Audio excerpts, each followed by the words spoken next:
Yo, what is up, guys? Welcome to a new video with me, Fastball40. If you are new around here, click the like button down below. Subscribe if you are new around here and all that good stuff.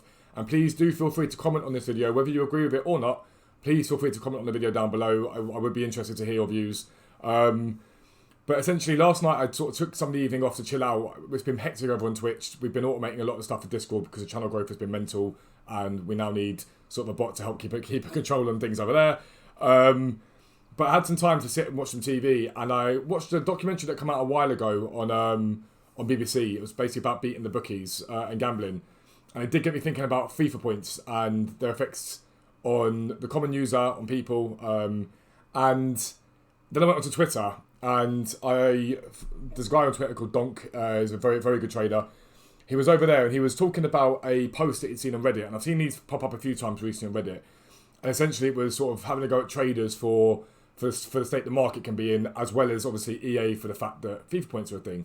Now I'm going to be blunt, I completely reject the idea that traders affect the market in any way that people would suggest that, well, some people, very few people, would suggest they do. The way that I trade, the way most people trade is I trade on fluctuations. If I see something that's just too low in the market, then I hedge my bets and think, right, I'm going to buy that card, hold on to him for a little bit and see if he rises. I did the same with Marlon on my main account, to see if he rises. Sometimes you win, sometimes you lose on it. But that's how trading works, essentially. But it did get me thinking about FIFA points. So I did a little bit of research and looked into it. And I'll show you the post from Donk first. Basically, this post was deleted not long afterwards, and it got downvoted, and people weren't happy with the post in the first place. But basically, talking about people who charge money to trade or put trading tips out there, etc., etc., etc., as being part of the problem with how the market can be and how the promos can be disappointing. Now, firstly, I do have some sympathy with the fact that some Patreons charge a lot of money. I don't have a Patreon. I don't plan on ever having a Patreon. For me, the only way that I charge is if you want to subscribe on Twitch, that's $4.99 a month, and there are trading guides in there. But people that come onto my streams know that even if you can't afford to or can't, I do my best to help as much as I can either way. And there are loads of people in my Discord that aren't subs. Again, I'll leave the link for my Discord down below, and I try and help them as much as I can. I'm on that from pretty much 8 o'clock in the morning until about midnight at night, helping people out. So I do think there's an argument that some people are charging too much. I'll give you that. But what traders do, essentially, is look at the market and trade on fluctuations. I think it's wholly unfair to put any blame in terms of the way that promos go other than that EA's feet. EA bring out the content, EA are the ones that do what they do. And I make this point like clearly right now. EA might not like it and people might not like it, but in my opinion, FIFA points are gambling. That's the long and short of it. I go back to my experience in FIFA 18. Harrison and I looked at our bank statements and we looked at what I'd spent that year on the game. Now I don't class myself as a gambling addiction, not remotely or anything like that. Harry and I have a healthy disposable income. And we looked at it, and over the course of FIFA 18, I'd spent £4,000, give or take, on FIFA points without even realising it. Just going, sorry, I'll do that. That was at the time I just started sort of streaming before I took my big break off while my health was bad and things like that. And people would be on stream, but let's open some packs up. Like I saw it, let me put 12,000 on and we'll just open some packs up. And I do that, and I do that, and I do that, I do that. It wasn't until FIFA 19, and after looking at what happened in FIFA 18, that I said, no, enough now. So in FIFA 19, I taught myself to trade, and I ended up with Prime R9, Prime Holy. I ended up with a very good team, because I taught myself how to make coins from the market without spending FIFA points. Now, if EA didn't intend for people to do that, there wouldn't be a market, it would be a store. You just go and buy the player you wanted up front. The thing is, EA know they have to have some sort of balance to using FIFA points and not. The reason why I have an issue with FIFA points is because they're so accessible to kids. Now, I looked at an article. This is the article here. And it talks about the fact that children classed under gambling problem has quadrupled to over 50,000 in the last 2 years, right? And so there's a lot of talk about the reasons why. But the Gambling Commission, who are the people, the experts in this, they raise concerns about people being children being exposed to loot boxes in video games. These can involve a player paying money for an item that is only revealed after purchasing, okay? Essentially what you do on FIFA. You buy FIFA points, you put them into packs and hope you get something out, but you don't know what you're getting until you do it. To me, that's gambling. If I put money into the lottery and hope that I win, and I don't know if I'm going to win until afterwards, and in this case, for example, I'll just show you the pack weights. For the second most expensive pack on this game this year, which is Jumbo Rare Player Pack, right? 3% is your chance of packing a FUT Future Stars player from a pack that costs, I think, about £15, give or take. 3% is your chance of packing one. Now, people say to me, law of probabilities means the more you open, the more likely you are to get one. Now, let's say, for example, you base it upon that. So you open up 40 packs to pretty much guarantee yourself a future star eventually, right?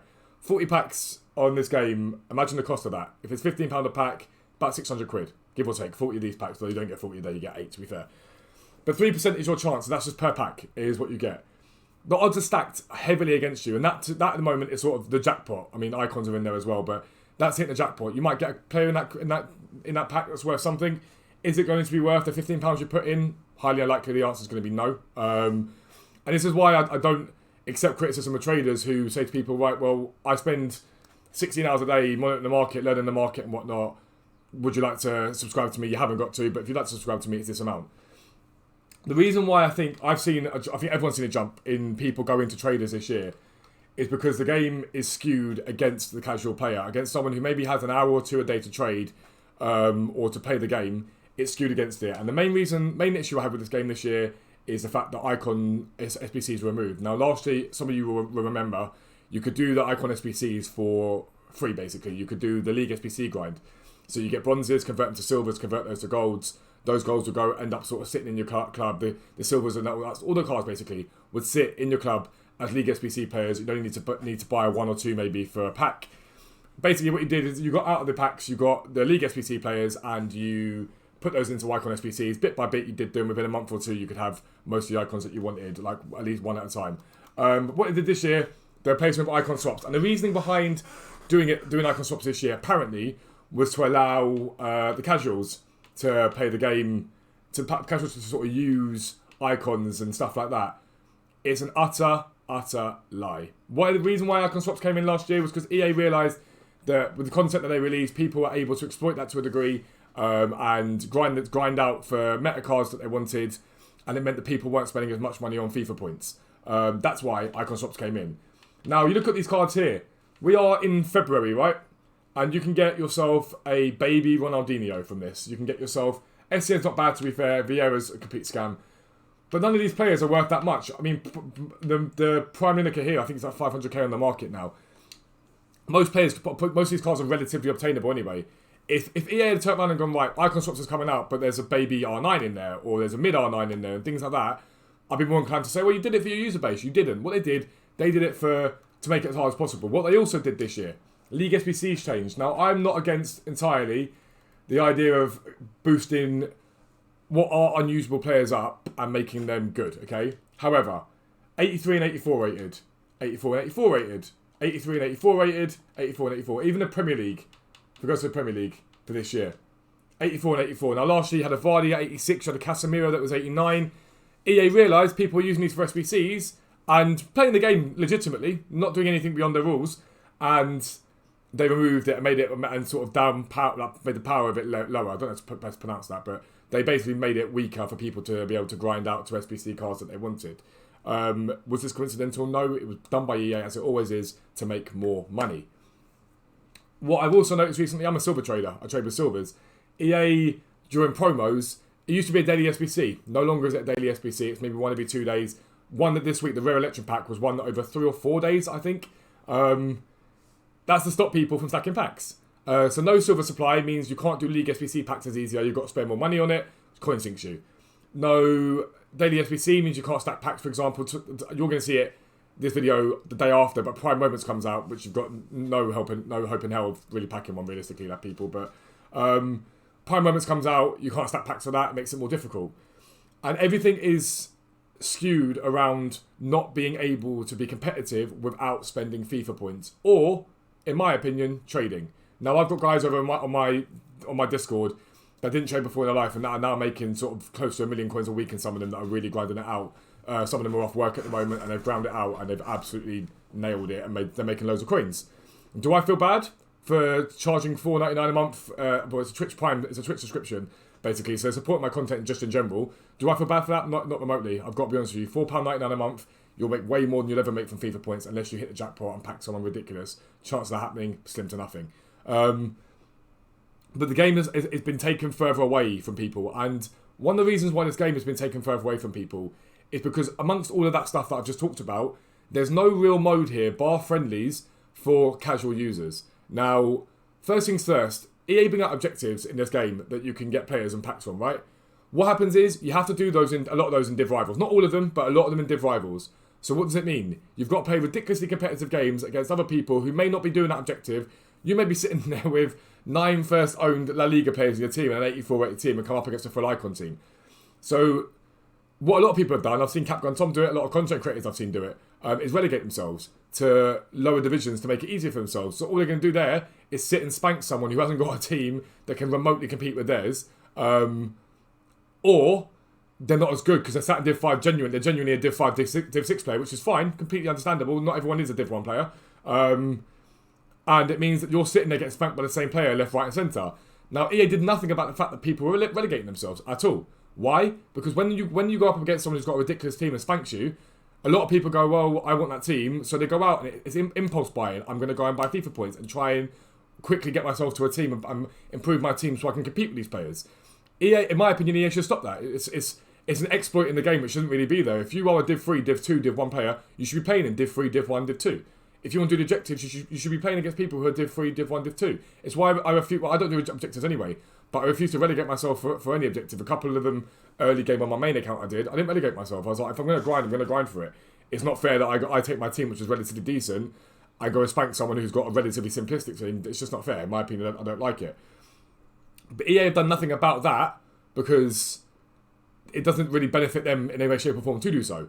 I look at Twitter, for example, and I look at the way Twitter is, and you ask EA about Politano being upgraded, you ask EA about anything to do with the numerous issues that this game has, you hear nothing back. But then people started testing it and being like, I'm having a problem buying FIFA points. They were getting responses in a minute, 2 minutes to that statement.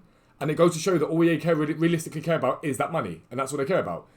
But the odds are stacked so heavily against you, and I spoke to a friend of mine who has understood the game this year, and I asked him why, and he said that because of the way that the game was and how addictive it gets and stuff like that, he spent £6,500 on FIFA points. Now, I'm going to try and get him on for a video to try and explain to you guys the reasons why you don't do it, but I understand completely if he doesn't want to. But £6,500 spent on FIFA points, that's a huge amount of money. Again, that's half of a deposit for a house. And I asked him why. His exact reason was I couldn't play the game. It's like, if I play, like, I'm not a great player, I'm not a great player, but I'm playing people with full icon teams, and I'm just getting spanked all the time. It's not fun for me. So if EA put somewhere in here where you could, either ways, stop people relegating themselves, so you're playing against people you actually skill. What's the point in having a skill-based or skill-match system if it can be exploited in the way that it's been exploited and people relegate themselves down 3 or 4 divisions? But yeah, it is that addictiveness to want to spend FIFA points. Now, it is an undeniable fact that being exposed to gambling early on in your life means you are more likely to gamble. For example, myself, when I was younger, I worked and helped build fruit machines. I then dabbled on them in pubs because there was just there and I was like, so I'll stick a 10 or 20 quid in. Never been a problem gambler, I'd say. It's never been advice for me. But it means that, for example, now I still put an accumulator on the weekend. I've spent, I limit myself to sort of £5-10 maximum. I don't spend any more than that. But I know guys who don't gamble at all because I never have. They're just like, why would I? I've always been told not to, so I never have done. But it's every single gambling study will tell you that being exposed to gambling earlier in your life means you're more likely to be a problem gambler later in life. Now, the definition of gambling basically is to put money into something and hope you get more back or get something better back. That's essentially what you do with FIFA points. You put money into the FIFA points and you spend whatever it is on it. You don't know what you're getting and you hope you hit the jackpot by getting a future stars player in this case, or a high-rated player that's worth a lot of coins. If you don't, some people then chase their losses and just think, sod it, I've got a pack one at some point, I might as well keep going. So for me, my opinion, FIFA points should be banned. I mean, it's bad for me to say it because I'm a trader and I rely upon the fact there's a market and the game's the way it is. But in all honesty, I believe that FIFA points should be banned full stop. But at bare minimum, I think the FIFA points should be banned for under 18s. Under 18s is realistically the problem. It is gambling. Under 18s, in my opinion, should be stopped from buying FIFA points until they're older, maybe more able to make an informed decision. But that's the first step. I think EA also need to find a way to make this game less competitive. You have competitive game modes. Bring in modes that are less competitive. Bring in something that means you're actually paying people of your own skill level. I'm a Div 2, Div 3 player. So I play people at Div 2, Div 3 because that's how it's supposed to work and that's what I do.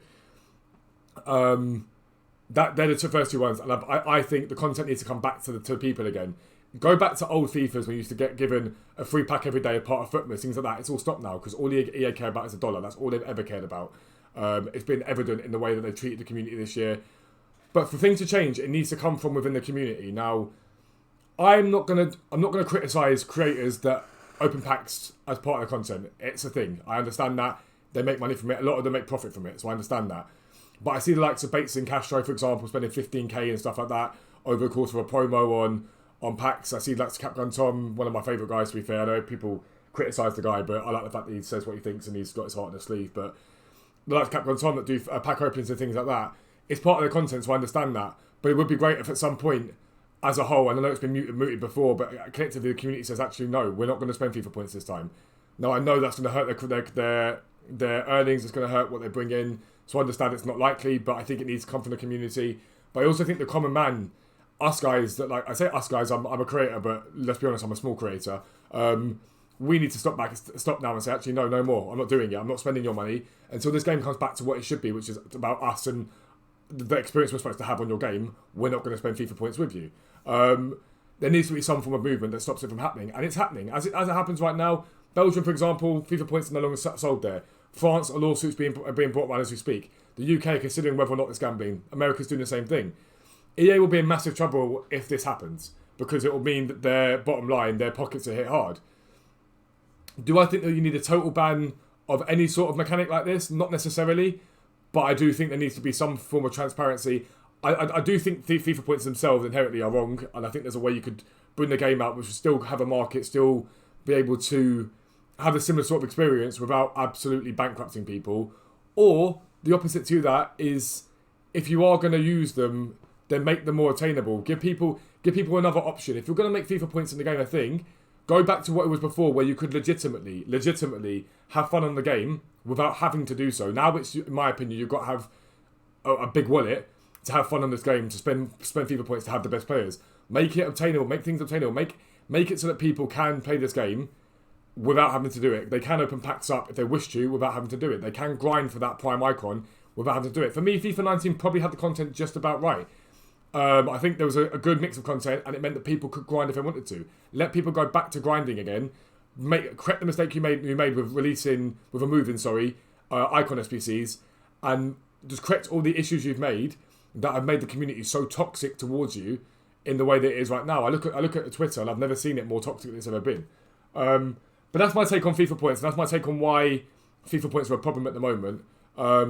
I'd love to hear your views. You can say I'm wrong. You're more than entitled to believe that.